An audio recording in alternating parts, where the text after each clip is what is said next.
자, 이제 다음은 도시 경쟁력 제고에 대해서 한번 살펴볼 텐데요.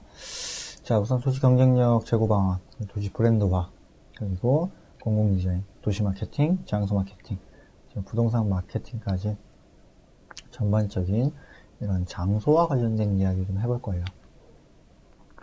자, 그럼 이제 도시 경쟁력이라는 게 무엇이냐? 우리가 전시에 잠깐 배웠던 문화도시와 연결시킬 수도 있을 것 같은데요. 자, 지역 경제 활성화 및 주역 주민의 삶의 질 향상을 위해서 도시 경쟁력이 필요하다는 거죠. 도시를 함축적으로 표현하고 대내외적으로 긍정적인 이미지를 부여할 수 있도록 유도하자.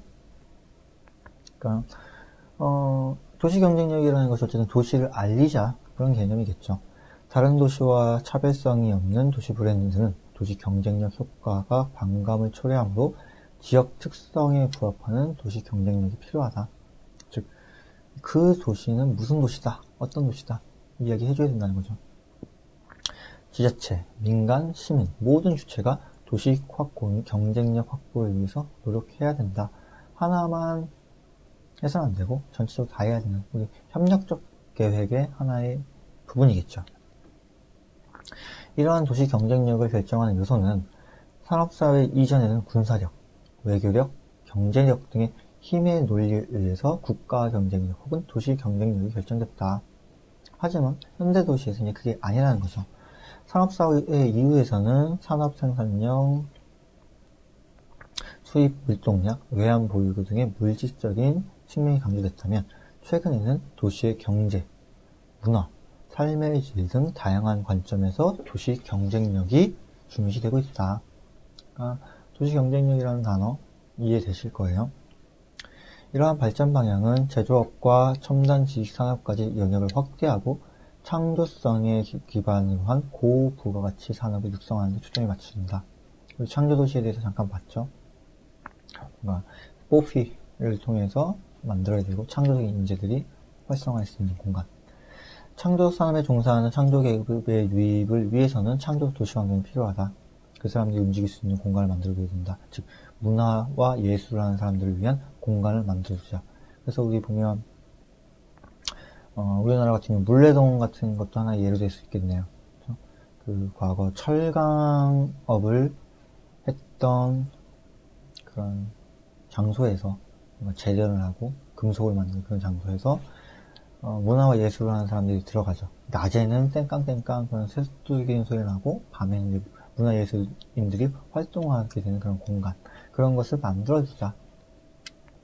다양한 문화와 가치관을 수용할 수 있는 창조적 도시환경과 그 이미지 형성이 필요하고 창조적 인재 유입으로 세계적인 수준의 창조산업 클러스터가 형성될 수 있다.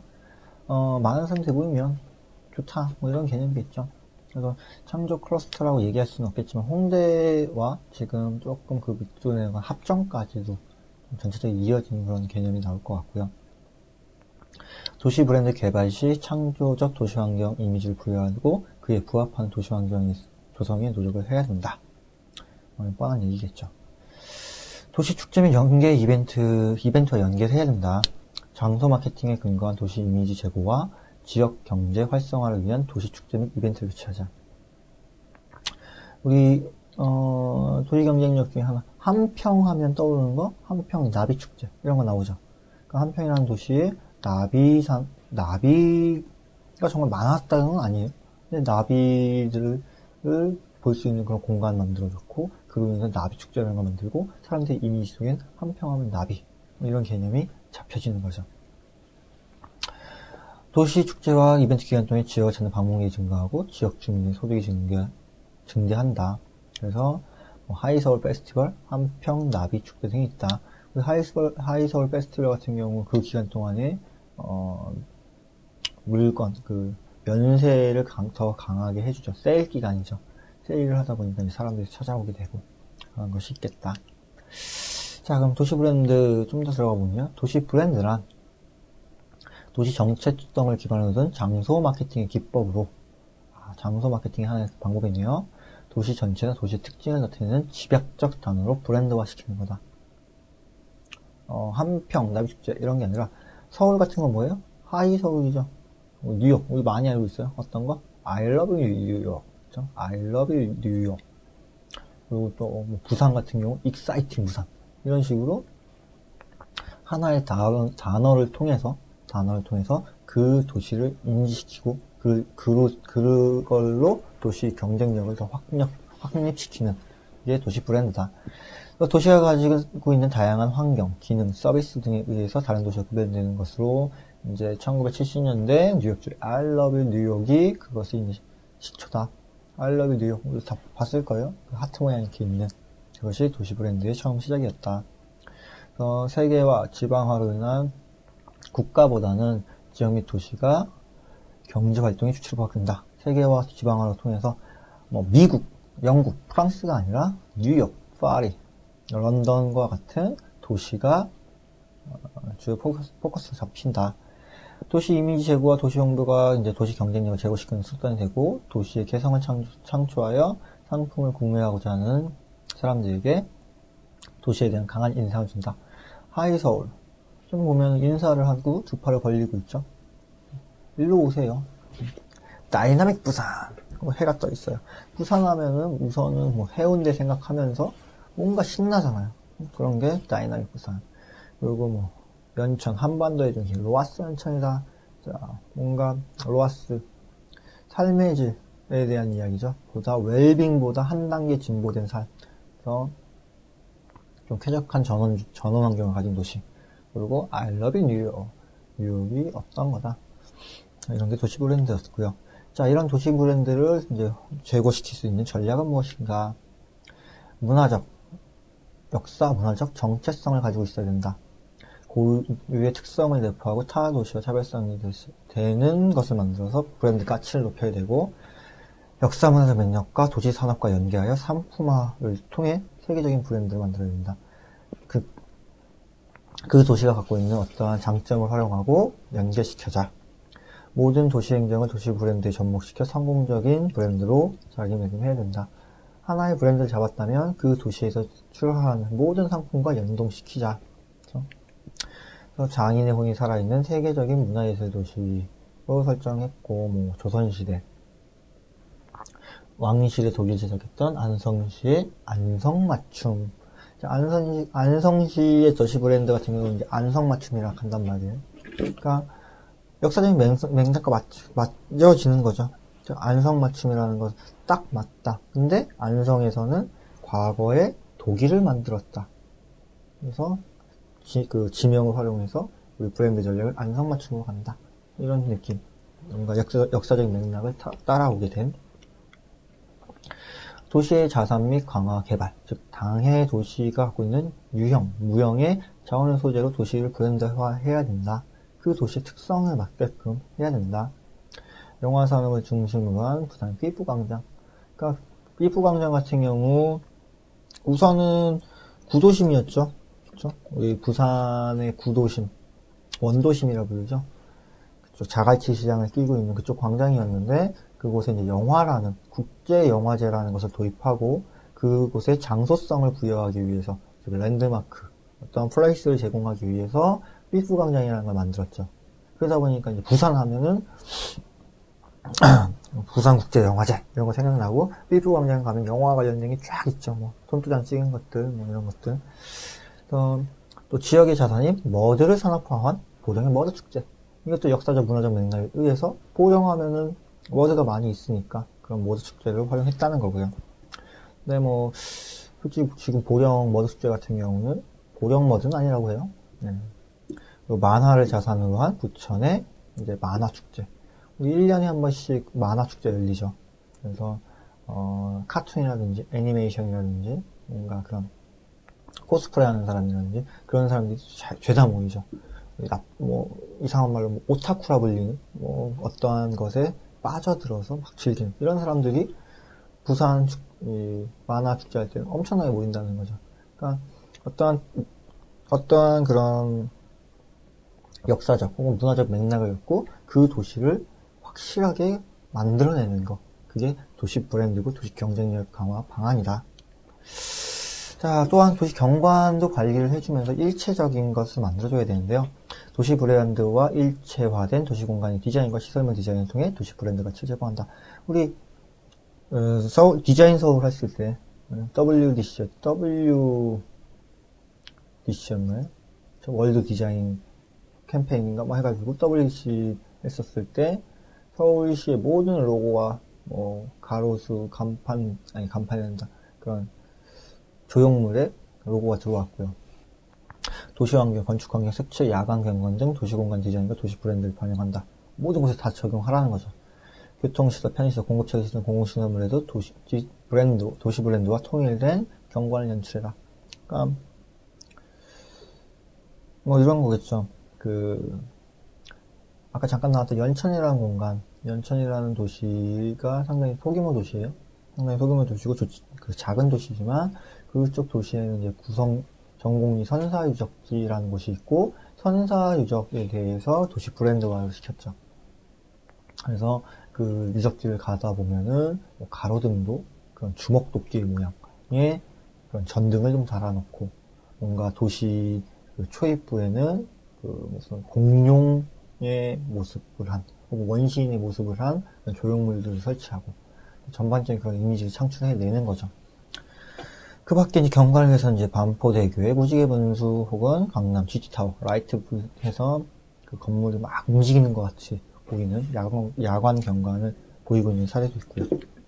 자, 다음 개념은 이제 공공디자인일 것 같은데요. 자, 공공디자인, 가로, 광장, 공원, 스트리트 퍼니처, 오픈 스페이스 등 사람이 만든 환경과 하천, 호수, 산림 등의 자연 환경에 대한 계획했던 모든 행위를 다 포괄적으로 얘기하겠죠. 그래서 공공기관이 조성, 제작, 운영, 관리 및 하는 공공의 공간, 그리고 뭐 시설, 용품 등에 대해서 심미적, 기능적 가치를 높이기 위한 행위와 그 결과물이다. 자, 그래서 도시의 아이덴티티와 어메니티, 도시 경쟁력, 창조적인 문화 환경을 조성하기 위해서 하는 게 도시 디자인이다.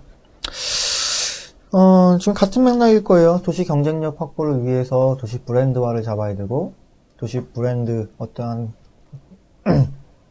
상징적인 브랜드를 만들었다면, 그것을 다 적용시킬 수 있는 어떤 시설물, 매개체가 필요하다는 거고, 그리고 그 속에서는 보다 사람을 위한 공간이 좀 필요하다는 거죠. 그러니까, 우리 간판 정비 같은 경우도 공공 디자인의 하나의 사례잖아요. 보다 사람들이 심미적으로 보기 좋아야 되고, 저런 것도 공공 디자인이 될 수 있겠죠. 그러니까, 우리 사람을 위해서 해주는 공간이니까, 제 일전에 어떤 고속도로 휴게소였던 것 같아요. 고속도로 휴게소인데, 정말 이런 게 공공 디자인이구나 생각했던 부분이, 남자 같은 경우 소변기가 있을 거예요. 근데, 손에 짐이 있는 경우, 걸어둘 데가 없죠. 근데, 소변기 옆에 뭔가 튀어나온 꼭지 같은 게 있어서 걸어둘 수 있는 공간을 마련했다는 거. 그런 것도 하나의 공공 디자인이고, 공공 디자인이 잘못된 사례 같은 경우, 보도블록 같은 경우에 있어서 좀 이렇게 단차가 있다는 거. 혹은 뭔가 가로수를 식재하고 그 옆에 라인이 제대로 튀어나오지 못해서 잘못되어 있던 그런 경우들. 그런 게 다 공공 디자인이라고 볼 수 있겠죠. 거기에 어떤 마크 같은 걸, 심볼 같은 걸 표현하고, 그러니까 심볼 같은 걸 표현하는 건 도시 브랜드였다면 그런 걸 통해서 보다 사람의 삶의 질을 윤택하게 하고 편하게 해줄 수 있는 게 공공 디자인이라는 거죠. 자, 그래서 공공 디자인의 범위는 공공 디자인과 공간 디자인과 시설물 디자인, 그리고 이미지 디자인이 있는데, 공간 디자인은 경관, 기반 시설, 건축물과 환경의 조화, 즉 보여질 수 있는 그런 비주얼적인 디자인을 만들어주자. 시설물, 편의시설, 정보취득시설, 휴게시설, 교통시설 등을 어떻게 하면 보다 편하고 거부감 없이 만들어줄 수 있느냐, 그런 개념도 될 거고요. 이미지, 정보 매체나 상징 매체, 환경 연출 등을 통해서 보여지는 무언가를 만들자. 그러니까 유비쿼터스 같은 경우에 유비쿼터스 도시의 공공 디자인 같은 경우 그런 거겠죠. 우리 강남에 있는 미디어폴 같은 경우, 미디어폴이 어쨌든 유비쿼터스의 하나의 정보 접근 매체였다면 그런 그런 매체를 통해서 경관을 만들어주고 정보 전달을 할 수 있고 사람들이 제공하잖아요. 막 거기서 사진 찍고 이메일 전송해서 그런 것들이 다 공공디자인의 하나의 예가 될 것이고, 서울시 같은 경우 지금 모든 택시들이 주황색으로 바뀌고 있죠. 그렇죠? 처음 주황색 택시가 나왔을 때는 저거 모지라고 해서 잘 안 타는데 요즘은 주황색 택시를 타시는 게 훨씬 더 새 택시니까. 그렇죠? 근데 그럼 주황색 컬러는 택시구나. 이제 슬슬 벌써 인지되는 거잖아요. 우리 외국 영화 같은 거 보면 노란 택시들 이런 거 보면 저 택시구나 이해할 수 있잖아요. 그런 것들이 공공디자인의 하나의 요소가 될 수 있다. 이런 공공디자인을 도시계획적으로 어떻게 활용할 것이냐. 도시 정책성을 확립하는 데 쓴다. 즉, 일관되고 특색 있는 도시 디자인으로 도시 정체성을 부여한다. 같은 맥락의 표현으로서, 같은 모습을 보여줌으로써 일치화시키는 거고, 지역의 고유의 색채, 문양, 형태를 통해 도시 거주자 및 방문객이 도시를 쉽게 이해할 수 있도록 해야 된다. 그래서 서울 같은 경우 서울도시 디자인 해가지고 서울의 색채가 있죠. 서울의 5가지 색채에서 무슨 약간의 황토색 비슷한 거, 그러니까 원색에서 조금 빠진 톤이에요. 파스텔 톤은 아니고 조금 무채색이 좀 가미된 그런 느낌의 컬러들. 그러니까 그 컬러가 서울의 색 하면 그거 생각하시면 되겠네요. 우리 기와나 그런 거 단청이라고 하죠. 기와 밑에 있는 그런 부분 색깔 있는 것들. 갈색, 녹색, 빨간색 이렇게 섞여 있는 그런 게 서울의 색으로 얘기하고 있습니다. 올바른 도시정보 구성을 통해 쉽게 읽리는 도시를 구축한다. 그러니까 일치화된 컬러와 일치화된 표현을 통해서 이해하기 쉽게 만들자는 거죠. 공공미술과 도시개발 사업의 연계다. 도시를 이루고 있는 건축물과 외부 공간의 연계에 활용해야 된다. 즉, 디자인이라는 것이 하나의 건축물만 보면 안 되고 전체적으로 다 이어져야 된다. 도시 재정비 및 신규 개발 시 공공미술과 연계하여 도시 정체성 및 교유의 특성을 반영하자.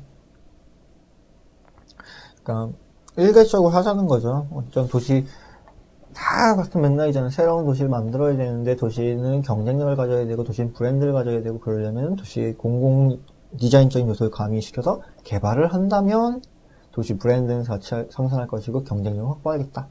하나의 맥락에서 이미지 메이킹과 장소 마케팅을 자원으로 활용해서 공공 디자인을 통해 도시의 경쟁력을 강화시키고 지역 명소와 관련된 스토리텔링으로 장소 마케팅을 하자. 이미지 마케팅과 이제 스토리텔링. 그 도시가 어떠한 모습을 갖고 있는지 생각하게 만드는 거고, 이야기를 심어주는 거죠. 그래서 그런 거 보면 되겠네요. 부산 보수동 그 책방골목 들어보셨을 거예요. 책방골목. 그 책방골목이 있고요. 책방골목에서 이제 위로 올라가는 계단이 있어요. 상당히 높은 계단인데, 그 계단을 하나하나 이렇게 올라가다 보면은 벽면에 스토리텔링이 있죠. 이 계단을 올라가면서 꿈을 꾸었던 어떤 동물에 대한 얘기예요. 그러니까 뭔가 새로운 걸 꿈꾸고 무언가를 바라고 그래서 그런 걸 얻었을 때 또 다시 새로운 걸 원하고 그래서 이렇게 전체적으로 나중에는 다시 원점으로 돌아온다 그런 내용이 될 텐데 그러니까 그 이야기를 통해서 그쪽 보수동 책방골목을 갖고 있는 이미지와 부각시키고 여기서는 새로운 꿈과 희망을 찾아내는 곳이구나 이런 식의 이야기를 만들어가는 거죠. 그런 것이 이미지 마케팅이고 스토리텔링이다. 도시 및 기업의 경쟁력을 제고하기 위해서 도시 고유의 이미지와 통일된 디자인을 해야 된다. 즉 내부인 외부인에게 긍정적인 인식을 줄 수 있게끔 만들어줘야 되고 기업도 또한 공공디자인과 함께 긍정적인 인식을 공유하자. 기업 로고 같은 경우는 진짜 몇 천억이 든다고 하죠. 뭔가 하나의 심볼에 담고 있는 의미 같은 거 상당히 많을 테니까 그런 것들이 다 경쟁력이고 브랜드고 공공디자인이고 하나의 요소다. 이런 것을 활성화시키기 위해서는 역사와 전통에 대해서 고려하고 전문가를 통한 도시 공공디자인의 지역성과 정체성을 확보하자. 아무나 하는 게 아니라 분명히 전문가들이 영역이 있었겠죠. 지원 제도를 마련하고 법률 제정을 만들어야 되고 통합적인 공공디자인 총괄부서를 설치하여 체계적이고 유기적인 관리를 해야 된다. 하나의 지점을 다 관리 운영할 수 있는 정부 지자체 및 민간 부분에 함께 만드는 참여와 협력이 필요한 것이 공공디자인이고요. 자, 다음은 이제 도시 마케팅. 도시를 어떻게 홍보할 것인가? 자, 도시 마케팅의 정의. 도시 내의 공적, 사적 기체가 되는 타 도시와의 비교 경쟁에서 우위를 점유하고 경쟁 도시보다 효율적으로 도시 상품을 제공하여 이러한 도시 상품의 구성 요소를 관리하는 행위다. 아마 도시가 나 더 충분히 잘났다. 마케팅이랑 다 같은 의미겠죠. 그래서 이제 세계화의 바람이 불면서 이제 국가 간의 경쟁, 그리고 국가뿐만 아니라 도시와의 경쟁, 되게 시대기가 잡히는 것이고, 이러한 도시 경쟁력 확보를 위해서 도시 브랜드화도 있지만 브랜드를 어떻게 홍보할 것인가, 도시 마케팅이 또 대두되는 시점인 거죠. 자, 그래서 구성 요소를 살펴본다면 경쟁 시장, 즉 공공 서비스를 생산하고 공급할 수 있는 도시 정부, 혹은 그 도시와 인접해 있는 도시가 있어야겠죠. 자, 경쟁할 수 있는 도시가 있어야 되고, 고객, 투자기업, 관광객 및 방문객, 주민, 그리고 도시정부. 그래서 그런 경쟁력을 표출할 수 있는 고객이 있어야 되고, 상품, 도시 이미지, 도시 문화적, 역사적 자산, 자연환경 등의 다양한 장속성을 가진 상품이 있어야 도시는 마케팅을 할 수 있다. 그러니까 도시 마케팅이라는 것은 어쨌든 누군가에게 홍보하고 누군가와 싸워서 이겨야 된다는 경쟁적 상대가 있어야 되고, 그리고 그것을 홍보할 타겟팅, 고객이 있어야 되고, 그것을 홍보할 수 있는 어떤 물건이 있어야 된다는 거죠. 그래서 마케팅과 도시 마케팅과 일반 마케팅 좀 구분해본다면, 일반 마케팅은 단일성이라면 도시 마케팅은 집합적이고 복합적이다. 즉, 하나의 상품에 대해서 획일적인 상품 홍보를 한다면 우리는 유기적인 공간 아니고 전반적인 것을 다 해야 된다는 거죠. 복합적으로. 그 도시란 무엇이다. 도시라는 게 하나 정의할 수 없다 보니까. 그래서 상품의 이동성. 자, 일반적인 물품은 나 물건 사기 원해요. 저 광고 마음에 든다. 택배 전화 주문해서 택배를 받아내는 이동을 한다는 거죠. 하지만 도시 같은 경우 내가 가야죠. 고객이 직접 찾아가야 된다는 거. 그렇죠? 그 가격. 상대적으로 저가다. 뭔가 가격은 매기가 힘들다 이러겠죠. 공공재료에서 측정이 불가하다. 그렇잖아요. 도시 그걸 어떻게 가격을 내릴 거예요. 자, 상품의 공급 패턴. 자, 인위적이고 물건을 생산해서 공급해 주겠지만 도시 마케팅 같은 경우는 인위적이기도 하지만 자연적인 공간도 있겠죠. 그러니까 두 개가 분명히 다르다. 일반적인 우리가 알고 있는 마케팅과 도시 마케팅을 해야 되는 방향은 좀 다르다.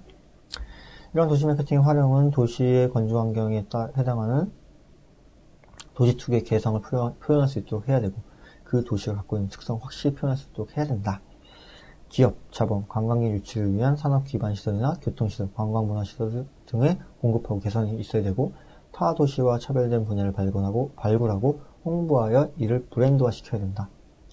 있는 그대로 홍보하기보다는 도시 이미지를 재구축해서 재구성하는 노력이 있어야 된다. 즉, 보여주는 것 그대로 사실적인 것보다 상품화하고 포장해서 보여주어라.